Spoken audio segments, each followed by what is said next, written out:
Buenas tardes a todos y a todas. En primer lugar, felicitar a todas las asociaciones que han colaborado para organizar estas magníficas jornadas sobre prostitución y trata. Prostitución y trata que siguen siendo manifestaciones de la violencia mayormente ejercida contra las mujeres. Ese grupo social que sigue siendo minusvalorado como grupo social. Hoy tengo el honor de presentar a Sheila Jeffries. Sheila Jeffries es una escritora feminista, lesbiana y activista desde hace 44 años, con gran prestigio internacional. Ha trabajado mayoritariamente por la erradicación de la violencia hacia las mujeres y por la abolición de la prostitución.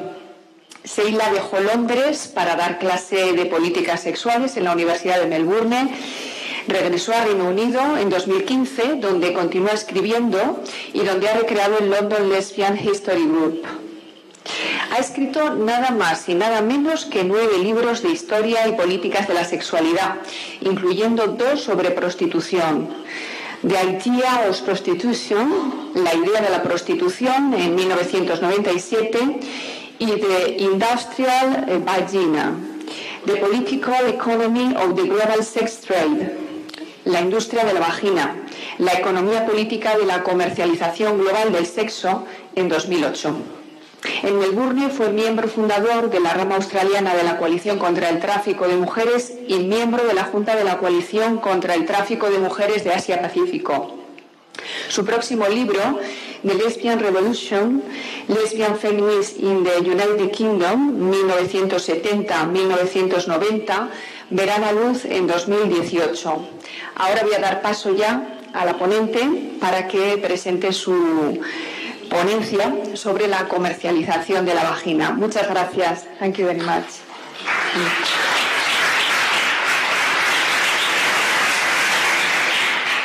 Thank you very much. Is this going to work? Okay. Ahora sí. That works, yes. I'm very delighted to be here, and thank you very much to the Commission for inviting me.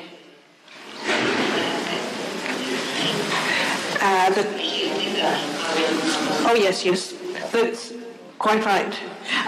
The Commission has asked me to talk today about prostitution as an industry, which is what I'm going to do. So I'm basically going to talk about the global sex trade and how it works.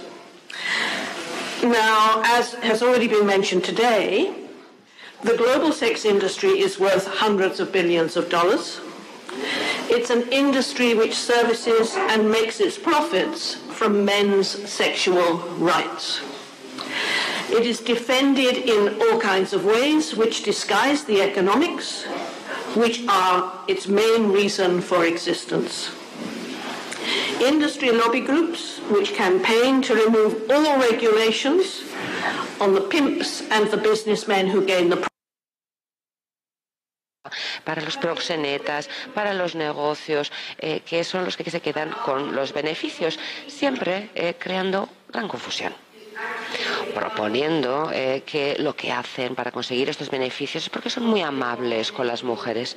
Una forma de permitir a estas mujeres que puedan ejercer sus derechos sexuales, su derecho a elegir, para que puedan ser independientes y para que puedan tener buenos ingresos.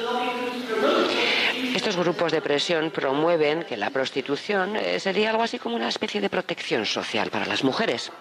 Y yo digo, como muchas de mis hermanas aquí hoy, yo digo que, de hecho, la prostitución es violencia contra las mujeres y que el sector del sexo y la prostitución es precisamente violencia comercial contra las mujeres. También quiero hablaros hoy aquí del problema de la izquierda y los que se creen progresistas en el Reino Unido, en Australia y no sé si aquí también. Lo que está ocurriendo es que la izquierda es un problema tremendo para el abolicionismo. Los varones en la izquierda quieren que las mujeres sigan estando disponibles en pornografía, en prostitución y para ellos la izquierda es un poco como un movimiento de liberación sexual. Y claro, entonces para nosotras es complicadísimo señalar los problemas que conlleva la prostitución. Entonces, yo cuando escribí el libro lo que quería, la industria de la vagina, era precisamente mostrar y demostrar que la prostitución es un negocio nocivo.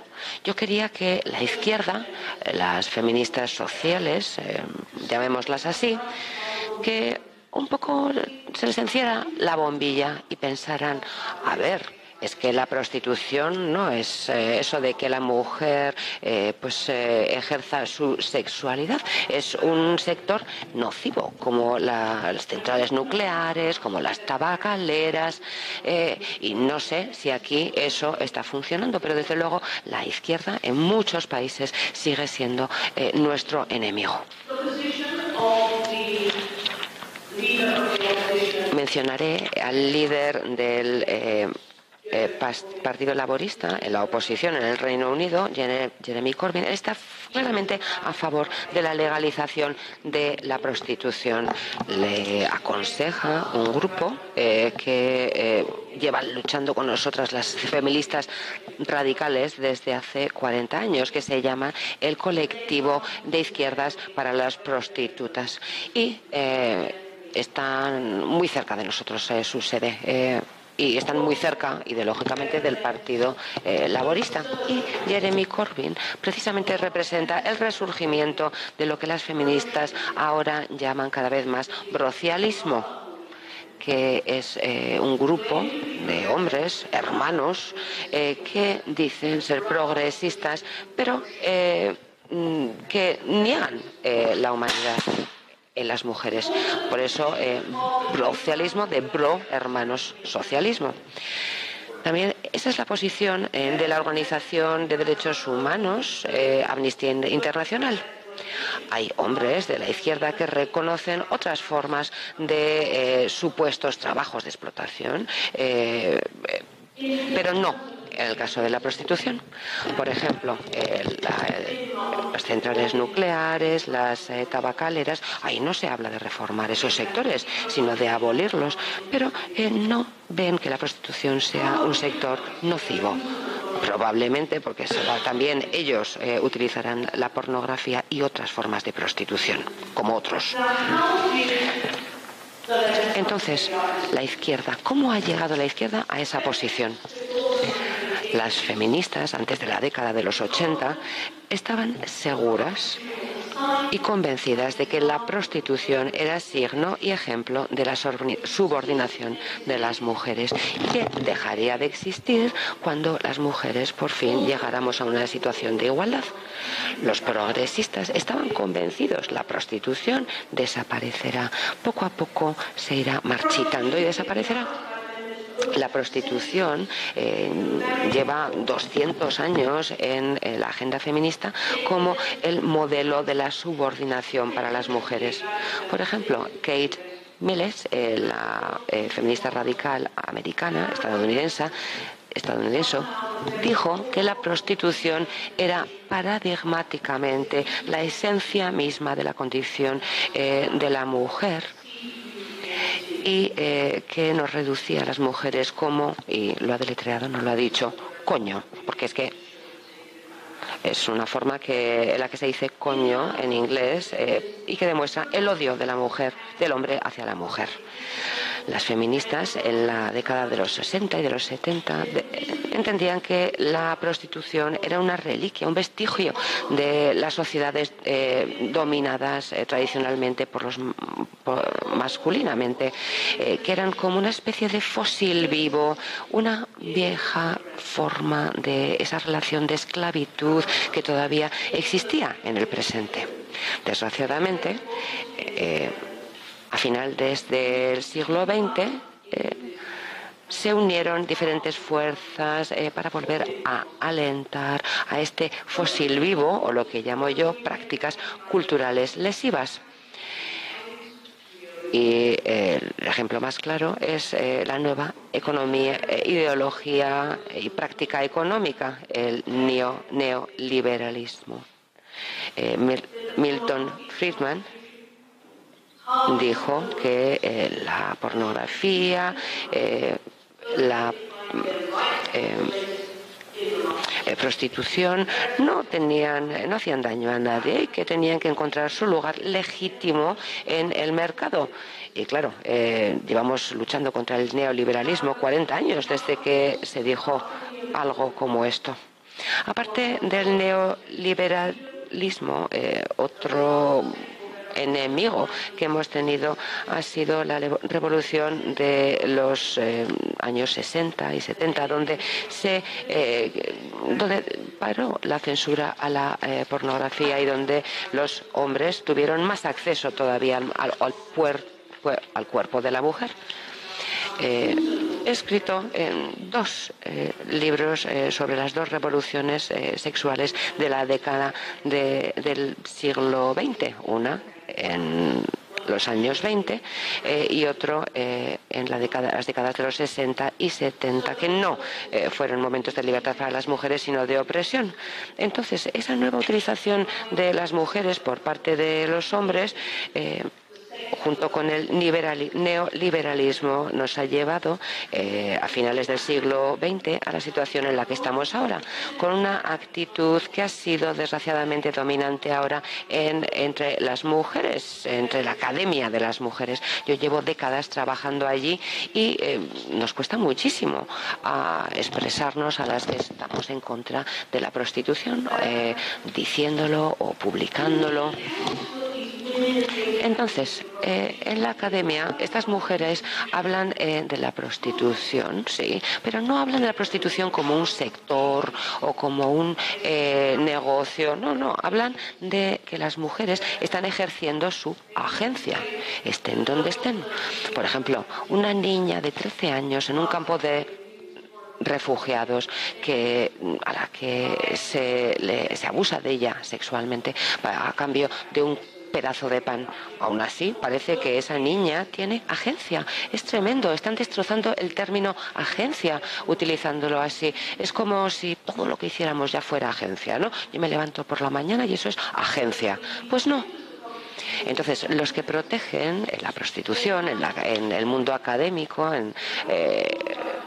no dicen nada de la prostitución como negocio. Y por eso hoy quiero hablar de dos procesos que cada vez más vemos, que es la industrialización de la prostitución y la globalización de la prostitución, porque se ha industrializado la prostitución al pasar de ser algo de pequeña escala, clandestino y una práctica de personas concretas, a pasar a ser algo que se hace en gran escala, en lugares organizados y descriminalizándolo para promover así que sea un negocio. Entonces, todo eso que ejercemos nuestra agencia, las mujeres, que promueve Amnistía Internacional, el mundo académico, etcétera, etcétera. No sé, quizá estén pensando en hace 100 años, una mujer concreta que esté en la calle ejerciendo la prostitución. Bueno, quizá ahí sí, pero eso no era un entorno ni una situación industrial. Eso ha cambiado totalmente y ellos aún así están utilizando los mismos argumentos. Ahora, lo que ha ocurrido es que el sector se ha industrializado. Nos encontramos con concentraciones tremendas de mujeres prostituidas. En Australia, por ejemplo, hay un prostíbulo que se llama el Daily Planet en la ciudad de Melbourne, donde yo vivía, que salió a bolsa, para demostrar lo respetable que era como negocio. Porque el sector ahora funciona así. Las mujeres son agentes que trabajan en el prostíbulo, pero sin contrato. Entonces, lo que salió a bolsa era el edificio el alquiler del edificio y los beneficios que se extraían del edificio. Entonces, ese prostíbulo, el Daily Planet, que lleva el sobrino de un magnate del crimen organizado, porque claro, la prostitución ahora es la cara legalizada del crimen organizado. Y en ese prostíbulo tienen a 150 mujeres. Ingeborg nos hablaba también de los mega prostíbulos en Múnich, por ejemplo, en Alemania, y en el Daily Planet, por ejemplo, hay diferentes plantas con alrededor de 100 habitaciones en cada una de las plantas. Las mujeres viven allí, duermen allí. Es tremendo. Esta industrialización conlleva muchos beneficios, no solamente para los que gestionan estos prostíbulos, sino también para los gobiernos locales o de los países que conceden permisos, que cobran impuestos a esos negocios. Por eso la prostitución se ha convertido en un sector de mercado importante en las economías de los países, aunque, bueno, voy a intentar ahora hacer algo casi imposible, que es intentar estimar el valor de este sector en países concretos o a escala internacional. ¿Y por qué es tan difícil? Bueno, hace unos días me envió un correo de una revista, me enviaron y me pedían: ay, por favor, ¿no nos podrías escribir un artículo calculando cuánto puede valer este sector en diferentes lugares del mundo? Y eso, claro, no sé por qué creen que puedo hacer yo eso, porque es prácticamente imposible, pero sí que intentaré daros algunos datos que sí que están en Internet, en una cosa que se llama el Javoscope. Una página web donde supuestamente investigan sectores de economía sumergida, que bueno, es el caso, ¿no?, de la prostitución, que tiene esa relación con el crimen organizado. Entonces, en esta página web Javoscope calculan, fijaos, que España es el segundo país del mundo donde más dinero mueve la prostitución. Me ha parecido que os interesaría tener ese dato. En Javoscope dicen que el sector de la prostitución, sobre todo el país número 1 es China, donde se calcula, aunque bueno, a ver, cuando se calcula el valor de este sector, se habla de entre 73.000 millones de dólares y 700 billones de dólares. Imaginaos qué diferencia. Se calcula que supone en algunos países pues desde el 8% de la economía al 10%. En Tailandia, por ejemplo, llegó a suponer el 14% del PIB del país. Entonces estamos hablando de un sector potente en la economía de los países. En España el sector se calcula que tiene un valor de 26.500 millones de dólares. Esto es como el doble de lo que se supone en los Estados Unidos, donde se ha calculado que mueve alrededor de 14.600 millones de dólares. Por eso estoy encantada de estar hablando aquí en España hoy. Ya digo, es muy difícil calcular el valor de este sector porque es clandestino, porque no paga impuestos, porque no publican sus cuentas, lógicamente, no las presentan. La prostitución legalizada en prostíbulos es la más fácil de calcular. En Australia, en Alemania, en Países Bajos, donde es legal. Otros tipos de prostitución en la calle o en Internet, ahí, claro, es mucho más difícil de calcular. Hay sectores del mercado más recientes, por ejemplo, la prostitución por webcam, ahí esos quedan invisibles, quedan fuera del radar.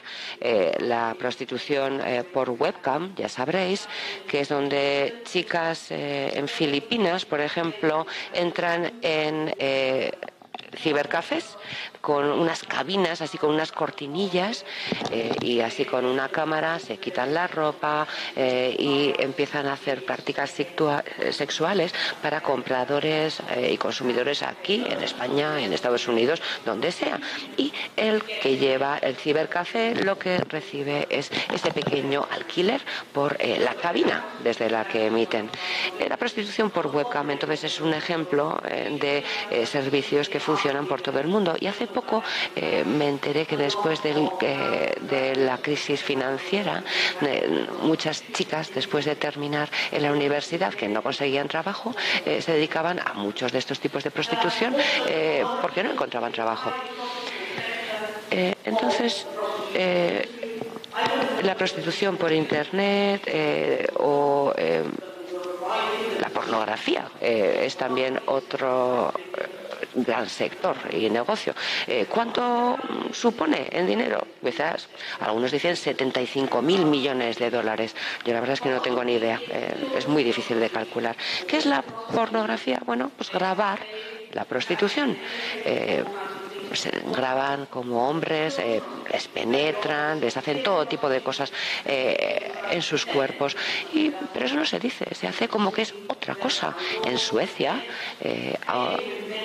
aunque haya una ley que diga que un hombre no pueda pagar a una mujer por prostituirse, pues aún así ponen películas pornográficas en la televisión y no pasa nada.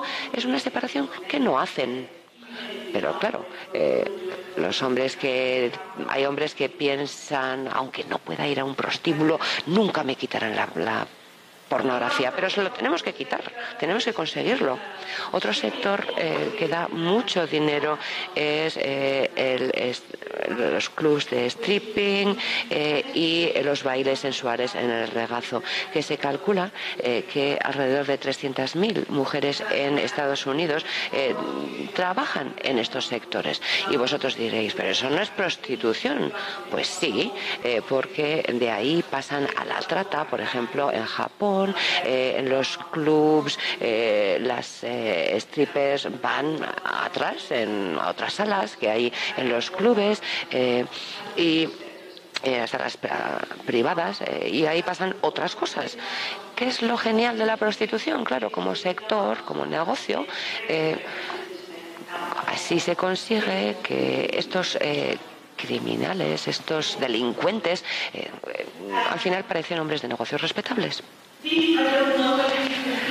Tampoco sé yo si estos subnegocios se incluyen en los cálculos cuando se habla de prostitución. La trata de mujeres que terminan en prostitución se estima que tiene un valor de 100.000 millones de dólares en todo el mundo. Pero ya digo, son estimaciones que yo no tengo ni idea de que sean correctas o no. Y por eso me escribían desde esta revista especializada esperando que yo les diera algo más concreto. Pero no puedo, nadie lo sabe. Entonces, vamos a hablar ahora de lo que yo llamo violencia sexual comercial, cuando la prostitución parece que tiene la imagen de ser algo respetable y normal, como ocurre en muchos lugares ya. La mejor manera de presentaros este planteamiento, que ya se ha comentado hoy, es que cuando se legaliza el sector parece muy respetable, porque empiezan a publicarse guías y normativa y códigos de seguridad y salud laboral, explicando a las mujeres qué tienen que hacer y qué no en diferentes situaciones. Pero claro, todo eso sin supervisión. Ahí haría falta una lupa para saber, y una mirilla para saber si las mujeres llevan o no llevan lo que deban ponerse o no, si se toca donde se deberá tocar o no. Estas reglas no funcionan. Por ejemplo, cuando te dicen no hay que acercarse a la fotocopiadora. A mí, eso es lo más peligroso que he hecho en el trabajo. No estamos hablando de ese nivel de riesgo, ¿verdad? Entonces, estos códigos, estas normativas, las crean organizaciones de expertos, supuestos expertos, que con los gobiernos en Australia, por ejemplo, han publicado ya códigos y normativas. Y os he traído un par de ejemplos para que os hagáis un poco idea de cómo funciona todo eso. Porque lo tremendo es que cuando un gobierno regula la prostitución, regula ¿qué? La violencia, regula cómo tiene que ocurrir, y en los códigos y en las guías se queda muy patente. En el estado donde yo viví durante 25 años, la organización se llamaba RED, la investigación de la prostitución, RHED, y trabajaban junto con los gobiernos para publicar después en las páginas web, una web, tenía que decir, página web del gobierno, hablando de sanidad, imaginaos. Y os he traído varios ejemplos para que entendáis. Se dan consejos a las mujeres supuestas acompañantes, ¿no?, que van a las casas de los hombres y les dicen, se aconseja que que no te apliques anestesia en la vagina, porque así sí que vas a aliviar el dolor, pero quizá no seas consciente de que hay alguna lesión. Imaginaos, lesión y no la sientes. Estos son consejos y orientaciones en una red del gobierno del estado de Melbourne. No sé a vosotras, pero a mí me parece tremendo. El código también en Queensland, en el norte del país de Australia, propone lo siguiente. Bueno, todo esto en unas fichas técnicas de orientación. Una se titula ¿Cómo negociar la contratación? Les dice, tienes que ser consciente de que algunos clientes pueden ser violentos. Uy, en otros trabajos no pasa eso, pienso yo. Bueno, si sientes algún tipo de incomodidad, si te duele algo, no tengas miedo de cambiar de posición o de ponerte más lubricante. Claro, como te duele mucho, te tienes que meter otra cosa más en la vagina. ¿Y cómo no va a tener miedo de dejar o decirle algo al cliente? Pues igual le pega o se pone violento. ¿Cómo va a parar a ese hombre? Digo yo. Hay otra ficha que se titula ¿Cómo tratar con clientes difíciles? Hablan de cómo redirigir al cliente para que una actividad que cause incomodidad o algún tipo de sufrimiento, dice, bueno, simplemente redirige a tu cliente sin ofenderle y sin, claro, estropearle ese estado erótico. ¿Cómo? ¿No me toques la vagina porque me duele por los de antes y tócame las tetas porque es lo que me gusta? No. Imaginaos lo que proponen. En este código también se dice, bueno, si tienes hematomas porque un cliente te ha pegado, en ese caso, no, dice, si te atacan, puedes terminar con hematomas. Entonces, si te atacan, intenta salir de la sala rápidamente porque, claro, tienes que recordar que si estás con moratones al día siguiente puede que no puedas ir a trabajar porque no quedan bien. Eso es lo importante, que no te quede bien los moratones. Todo esto lo propone el gobierno del estado de Queensland en Australia. Ese es el sector, así funciona. Y eso vamos a pensar ahora cómo funciona en el mercado internacional, porque cada vez más la prostitución es global. Las mujeres y sus cuerpos cada vez más se convierten a nivel internacional en clubs de strippers, en prostíbulos, en peep shows, en prostitución, en pornografía, prostitución globalizada de mujeres y niñas, muchas veces en situación de trata, en clubes de strippers y en los países más ricos. Todo esto por medio, muchas veces, cada vez más de franquicias y de cadenas de prostíbulos que lleva el crimen organizado. Por ejemplo, hay una cadena de clubes de strippers, Spearmint Rhino se llaman. ¿Os suena? Bueno, pues tenéis suerte, no han llegado. el truco es que necesitan contactos de las mafias de los países a los que van. Así es como ponen en marcha el primer club en la familia. No sé si será una mafia angloparlante que todavía no puedan hablar aquí porque no saben castellano. En fin, hay una cadena de proxenetas y se están extendiendo cada vez más. Yo tengo un amigo que me cuenta todo esto, lo que ocurre en Australia, ahora que yo estoy en Reino Unido, y es tremendo. A mí me gusta decir que ser stripper es desnudarte para el crimen organizado. Esta globalización de la pornografía está incluyendo a la prostitución de formas nuevas y diferentes. ¿Cómo? Por las nuevas tecnologías. A medida que aparece una nueva tecnología, parece que siempre ayuda a la prostitución. Por ejemplo, las compañías aéreas ayudan a la trata de las mujeres, porque antes tenían que ir por barco de vapor, o en el siglo XX estas mujeres que salían de los pogromes en Rusia iban a Buenos Aires. Imaginaos qué viaje. Alrededor de 5.000 mujeres rusas iban en alfombras en el barco para llevarlas con más facilidad. Mujeres judías saliendo de los pogromes rusos. En fin, conozco historias tremendas. También los matrimonios por Internet es otro negocio de prostitución a nivel internacional, cada vez más, que sobre todo se organiza en Internet.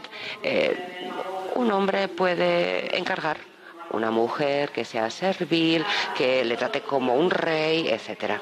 Las tecnologías electrónicas también, o el vídeo, o el internet, o las aplicaciones móviles, todo esto cada vez más se está utilizando por la pornografía y la prostitución. En el Reino Unido, aquí tenéis Airbnb, ¿no? Sí. Ahora en el Reino Unido los chulos, los proxenetas, alquilan una casa, un piso en Airbnb y llevan allá a las prostitutas unas semanitas. Entonces les está viniendo de perlas Airbnb. Ya digo, todas estas nuevas tecnologías que supuestamente son disruptoras o disruptivas. Airbnb, Facebook, dicen que son disruptores del mercado. Bueno, sí, disruptores, ¿cómo? Porque te pueden poner un burdel, un prostíbulo en el piso de al lado tuyo, los vecinos. Es así. Está pasando todas estas cuestiones y el sector cambia. ¿Pero qué es lo que no cambia? La materia prima. Como decía ayer Ingeborg, la materia prima es la vagina, que sufre de hemorragias. Estas mujeres normalmente tienen una serie de abortos. ¿Por qué? Porque la vagina no es un tubo de plástico, es parte de nuestro cuerpo. Y sí, el sector y el negocio ha cambiado, pero nuestra vagina no, sigue siendo la misma. También quisiera ahora comentar otros aspectos de la prostitución que conlleva ventajas y que normalmente no se comentan. Son parte del negocio. Vamos a pensar otros factores, ya digo, que normalmente no se mencionan. Por ejemplo, ¿quién más se beneficia? Los hoteles y las compañías aéreas, que se benefician del turismo del sexo y de los hombres de negocios que van a un lugar también por sexo o se aprovechan de estar allí. Los taxistas también se suelen llevar un buen pellizco porque llevan a clientes a los prostíbulos o a los clubes. ¿Qué más? Los porteros, los aparcacoches, o también, por ejemplo, en los hoteles, normalmente te ofrecen pornografía. No sé si vosotros habéis visto, ¿no? Cuando vais a un hotel, aquí no hay películas de porno, siempre. ¿Así? Vale, porque en otros países sí, pero son cosas que normalmente no se mencionan como parte del negocio del sector del sexo. También las empresas que venden bebidas alcohólicas, por ejemplo, Chivas Regal y Johnny Walker, que venden sus whiskies a prostíbulos. En Tailandia, por ejemplo, deben de tener unos beneficios tremendos, y eso sí que lo sabemos. También personas que supuestamente no trabajan en prostitución. Por ejemplo, los aparcacoches. Bueno, cuando llega el cliente a los prostíbulos no tienen elección, tiene que pagar al portero, pagar al aparcacoches. No hay opción. También se benefician las empresas que suministran a las mujeres la ropa, el maquillaje para los clubs de stripping, de striptease. Todas esas partes de la economía que cuando por fin consigamos, y lo vamos a conseguir, ya veréis, en abolir la prostitución, pues todo eso se va a desaparecer. Como por ejemplo la industria maderera en Australia, pues hay que librarnos de ella para conservar los bosques y las selvas. Y la gente dice, es que la madera, la industria maderera, crean puestos de trabajo, y también en la prostitución. Es que esas pobres prostitutas que se van a quedar sin trabajo. Bueno, también otra cuestión es las 50 sombras de Grey. Se vio que subió un 40% la fabricación de los llamados juguetes sexuales, que humillan a las mujeres, las hacen daño. Todas esas fustas, palas para hacer azotes, esposas, vendas para tapar los ojos, todo ese sector de herramientas de tortura para hacer daño a la mujer, y que es parte del sector de la industria sexual. La prostitución es parte del desarrollo industrial. También es algo que se suele olvidar cuando hablamos del sector de la prostitución en España, en Gran Bretaña, en Estados Unidos, en Australia. Hay empresas que como ponen en marcha, por ejemplo, minas o explotan minas o una maderera, pues explotan prostitutas. Todos sabemos, ¿no?, cómo hay empresas extranjeras que hacen eso. Bueno, pues esas mismas empresas, otras, venden a niñas de 9 años y que van a otros países, y cuando se cansan de ellas, los maridos van a otros lugares. O también los dugongs, las llaman, pequeñas ballenas. ¿Por qué? Porque van de un puerto a otro. Niñas pequeñas de 10 años, de 12 años en la zona de Asia-Pacífico. Siempre que se desarrolla una zona, un país, aparece y se explota más la prostitución. En Papúa Nueva Guinea, lo mismo. Los hombres van... hombres nuevos a las zonas donde se abren minas, y esos hombres se supone que necesitan prostitutas que después terminan en trata en los prostíbulos. Y las minerías, normalmente los propietarios están en los países del norte, de los países ricos, y claro, no hablan para nada de la cuestión ética, del código deontológico, que ignoran de lo que están creando. Otra forma en la que ayuda la prostitución a las empresas. Perdonad, es que me estoy aquí saltando el texto, ya me podéis perdonar, las intérpretes. Estamos ahora en la sección hombres que hacen negocios. Porque las empresas les dan dinero a estos hombres para tener más negocio. En lugares como Australia, Alemania, las mujeres, lo que ocurre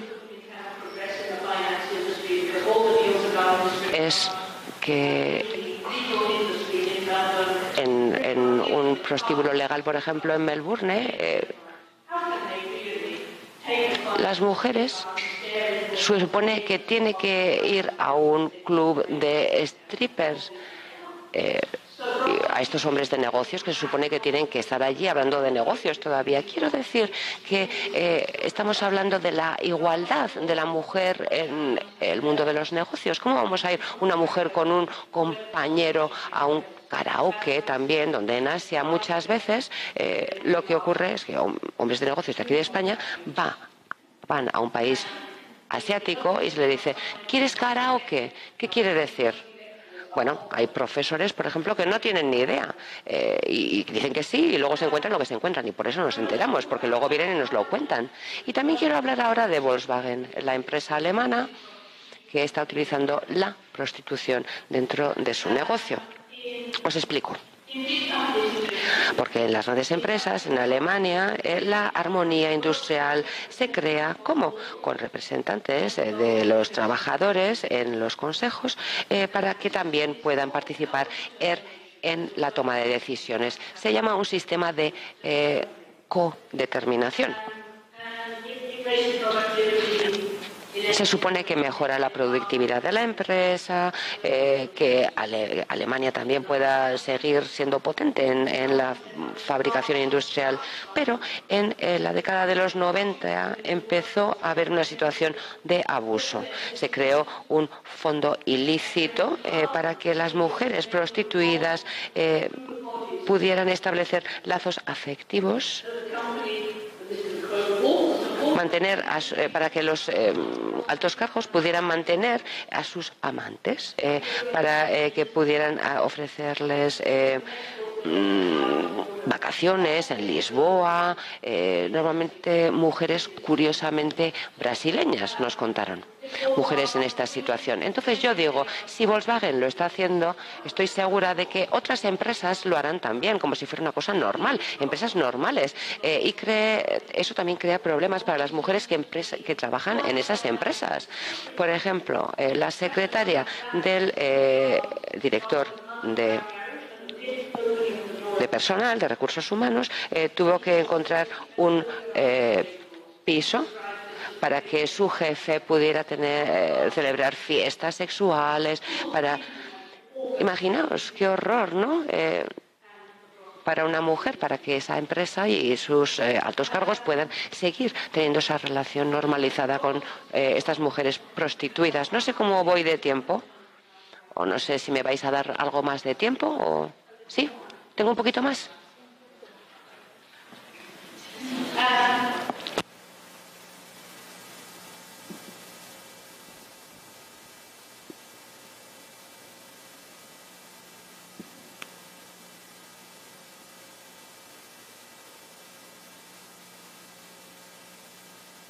Perdona, sí, ahora sí, ha sido mi culpa, tenía embuteado el micrófono, lo siento. Les pido perdón. Bueno, voy a hablar un poco acerca del racismo, el racismo que existe en ese sector global del sexo. Mientras los hombres de la izquierda celebran las oportunidades que ofrece la prostitución a las mujeres, nunca hablan del racismo que está patente en el sector. Siempre hablan del racismo en todos los demás sectores. Normalmente fingen que les importe mucho el racismo, pero aquí, en la prostitución, en ese sector que depende de la explotación del racismo, ahí no mencionan el racismo. Es extraordinario, es increíble. La prostitución trabaja con el racismo, explota el racismo de dos maneras. En primer lugar, miren a la raza como clase, es decir, que las mujeres de razas oprimidas, las mujeres indígenas siempre suelen ser las mujeres más pobres en todos los países, con lo cual hay un alto porcentaje de estas mujeres trabajando en la industria del sexo.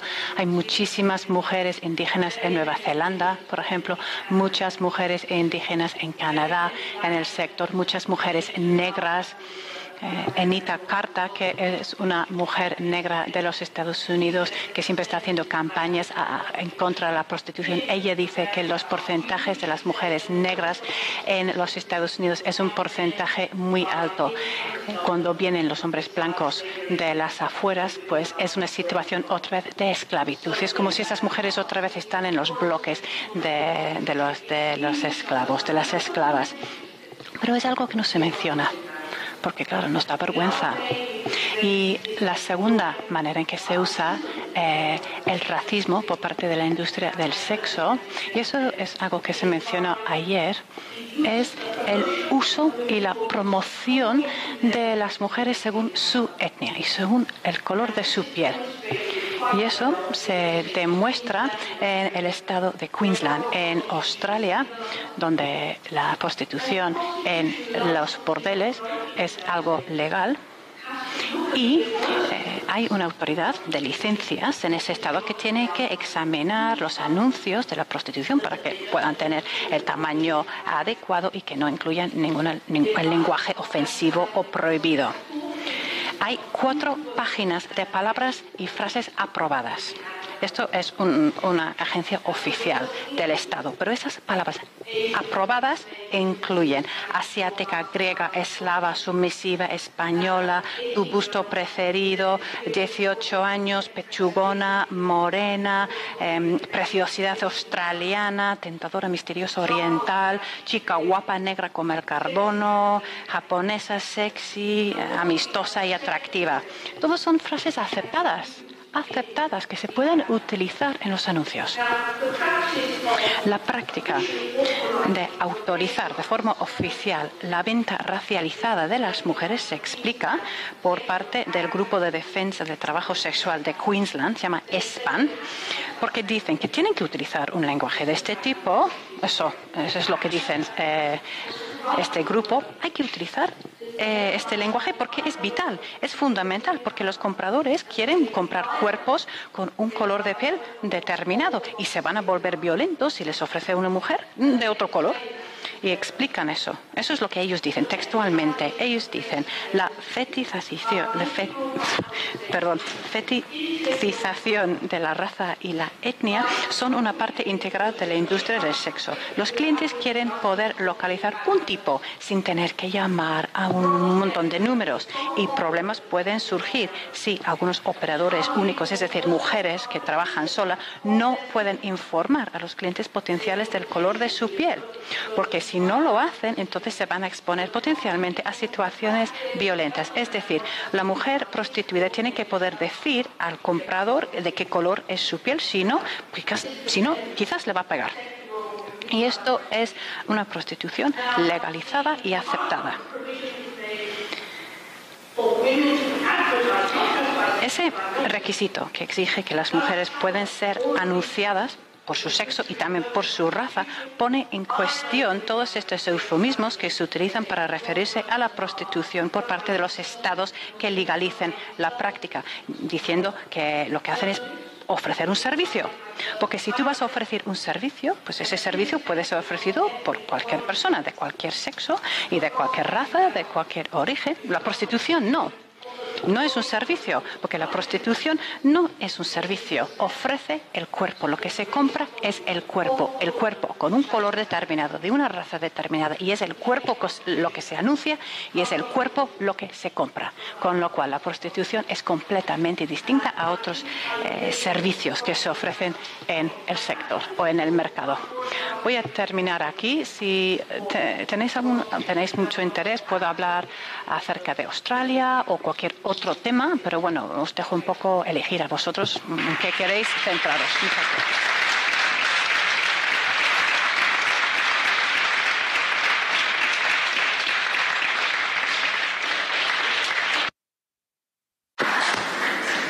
Muchas gracias a Silvia Jeffries por esta magnífica conferencia sobre la prostitución como manifestación de la violencia comercial contra las mujeres. Una prostitución que va en aumento, en incremento, que no tiene color político en los estados, no hay voluntad política de erradicar esa prostitución, y una prostitución que tiene una dimensión tecnológica. ¿Por qué? Porque producto de las nuevas tecnologías tiene una dimensión mundial.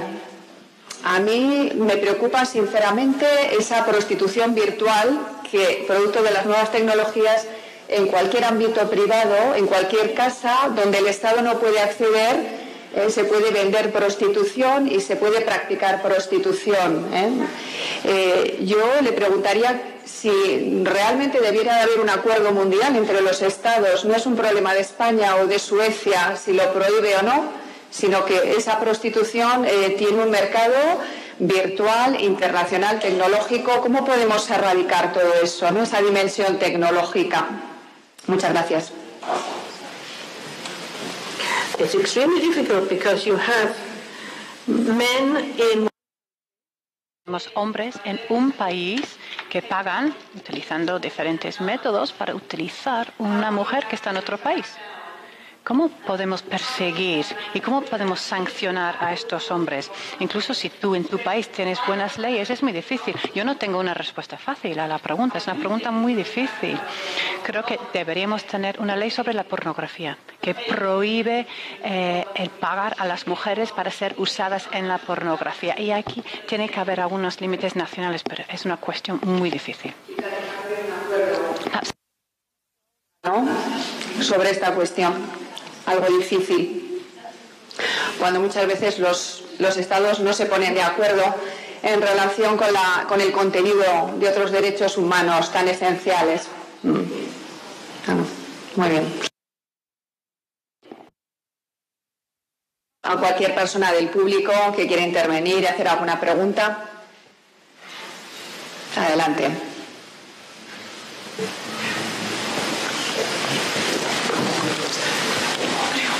Sí. ¿Se me escucha? Sí.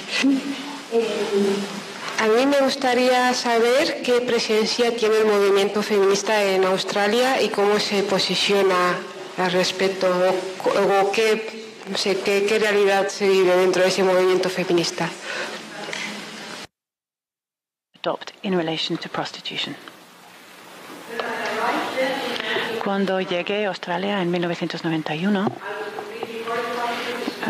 me quedé horrorizada al descubrir que la prostitución era legal en el estado donde yo vivía y que las mujeres se vendían con fotografías en los periódicos y en los directorios de teléfonos, y nadie decía nada, nadie.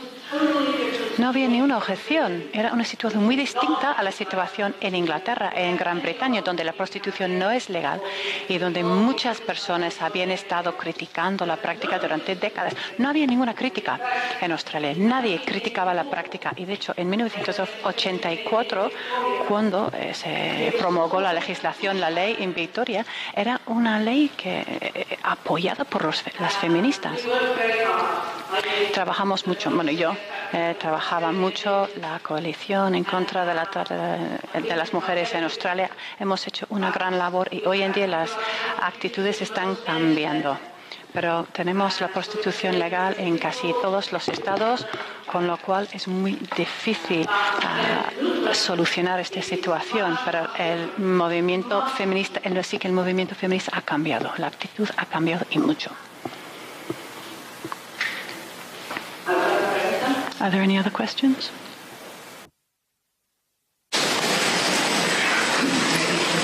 Por ahí hay un...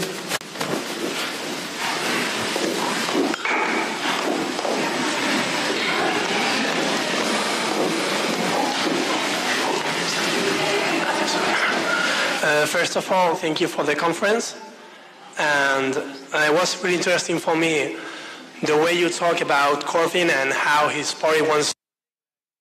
Partido quiere legalizar la prostitución, la esclavitud, por así decirlo.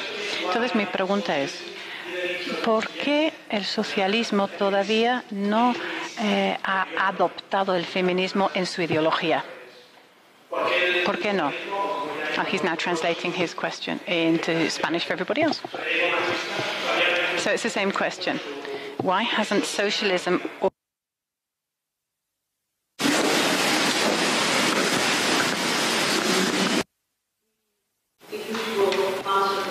Bueno, yo creo que la respuesta normal, usual a esa pregunta es que la derecha y la izquierda ven a las mujeres de diferentes formas. Es una respuesta muy sencilla.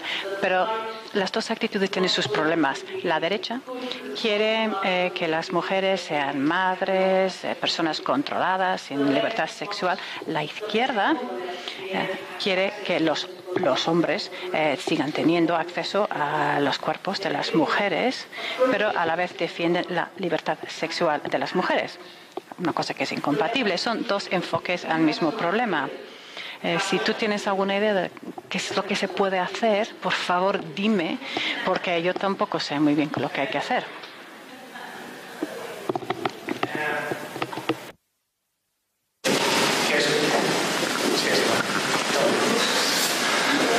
La verdad es que era una pregunta básicamente desde la ignorancia porque no lo sé.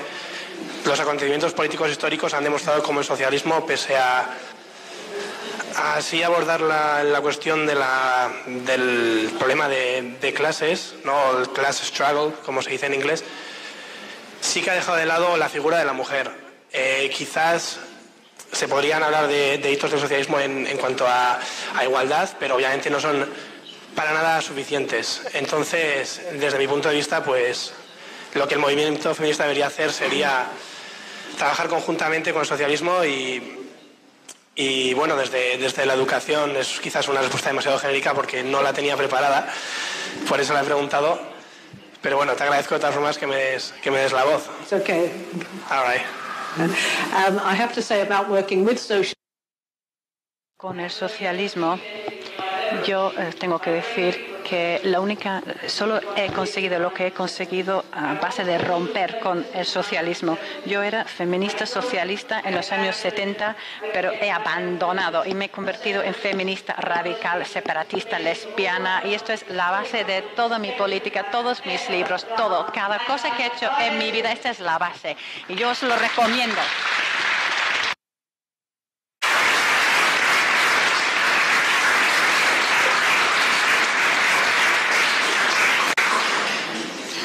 Hola, yo quería preguntar, a ver qué opina usted de que, bueno, resulta que en España, que yo sepa, la prostitución no es legal, pero tampoco es ilegal. Sin embargo, resulta que el gobierno hace poquitos años lo ha metido dentro del Producto Interior Bruto. Entonces es como una incongruencia. Y además, bueno, yo no me puedo explicar muy bien cómo cómo lo calculan, porque resulta que como es una actividad que tampoco está ni cotizada, vamos, quiero decir, no cotiza por las normas normales al IRPF ni nada, no sé cómo lo hacen. Bueno, es solamente eso.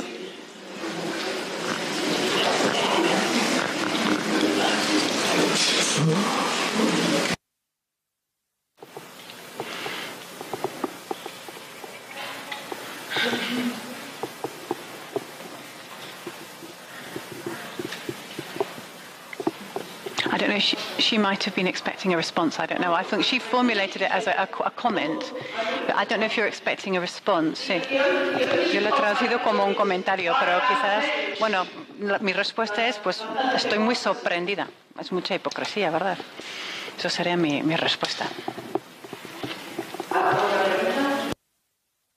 Quizás un comentario, que cuando estaba hablando de la relación que hay entre los sectores de negocios y eso, y prostitución, se me ha venido a la cabeza el mundo ese de los militares, de las fuerzas, ahora mismo no sé cómo se llaman, no en guerra, sino, ¿cómo se llaman estos? Eso, las misiones de paz y luego, por ejemplo, el tema también de los sectores policiales y todo ese mundo así. Y, por ejemplo, también algunas veces he oído, pero más veladamente, en el mundo de las ONGs. Yes, absolutely. Yo tengo todo un capítulo acerca de la prostitución militar en mi libro, La industria de la vagina, y es fascinante ver cómo se ha desarrollado, porque los Estados Unidos creó muchas industrias de la prostitución en muchos países de Asia y el Pacífico para atender a sus soldados. No había ninguna industria del sexo en las Filipinas. Yo he estado en las Filipinas y he visitado muchos prostíbulos. Antes no había prostitución, solo había una pequeña industria para hombres muy ricos. Y hoy en día hay prostíbulos militares. Tuve que pasar la noche yo en un prostíbulo militar y no podíamos quedarnos en ningún otro hotel porque los proxenetas habían amenazado a todos los demás hoteleros y nosotros no tuvimos más remedio que quedarnos en un prostíbulo militar. Y es un prostíbulo que atienden a los soldados americanos. Cuando llegaron ahí, en los años 80, crearon una industria de prostitución ingente, lo mismo que en Japón y en otros países también. Luego lo que ocurre, ¿qué pasa con Corea?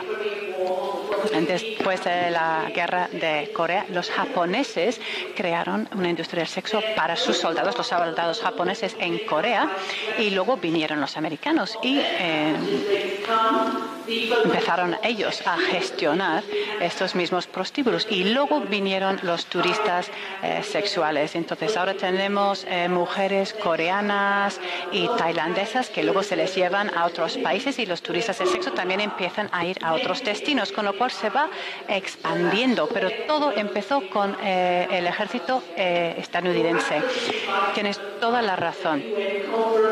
Cuando hay congresos, por ejemplo, conferencias de la ONU, pues la prostitución en la zona sube de una forma muy drástica. Estamos hablando de la comunidad de los derechos humanos que están ahí utilizando mujeres prostituidas. Es una situación difícil de creer. Y cuando hay reuniones del Foro Asia-Pacífico en Australia, en cualquier sitio donde se celebre una reunión de este tipo, sube la prostitución. Reuniones de negocio, militar, en todos estos sitios, en el entorno local se crea la prostitución, sube la prostitución y se convierte en una industria muy, muy, muy rentable para los estados y por eso les encanta suficiente, ¿no? Yo con eso yo creo que he respondido a la pregunta o al comentario. ¿Hay más preguntas? No, pues terminamos ya, quizá, ¿no? Muy bien, pues muchas gracias, de verdad.